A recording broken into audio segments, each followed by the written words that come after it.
আজকে দুপুরে রেডি হয়ে বেরিয়েছিলাম বার্থডে ইনভিটেশনে, আর যাওয়ার সময় কালুকে দেখে বুঝতেই পারছি মানে আমরা দুপুরে বাড়ি নেই মানে ওর খাওয়া নেই, তাই আজকে মুখ রাগ করে বসে রয়েছে। আর ইনি হচ্ছেন আমার বাবার বউ, যিনি তাড়াহুড়ো করে রেডি হওয়ার জন্য বাড়ির জুতো পরেই বেরিয়ে গেছেন।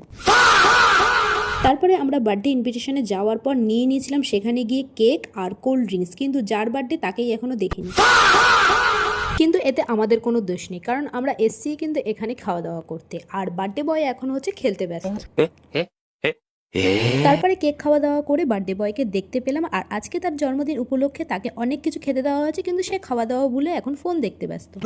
वो अलग ही लेवल का बंदा था। তাই তার খাওয়া বাদ দিয়ে আমরা নিজেরাই খেতে চলে গেছি। তো বার্থডে পার্টিতে কি কি খেয়েছি সেটাও নয় তোমাদেরকে বলে দিই। ভাত, ডাল, মাছ আর এঁচড় চিংড়ি, সাথে কিন্তু ছিল চিকেন আর কিন্তু স্যালাড। আর আমি তো শেষ পাতে মিষ্টি খাই না, তাই সেটাকে স্কিপ করে নিয়ে নিয়েছিলাম চাটনি, পাঁপড় আর কিন্তু পায়েস। কিন্তু এখানে পাঁপড় খেতে গিয়ে তো চাটনি আমাকে ধোকা দিয়ে দিচ্ছিল, তাই না খেয়ে দিয়ে বেরিয়ে পড়লাম কিন্তু বাড়ি যাওয়ার উদ্দেশ্যে। তো আজকের জন্য টাটা।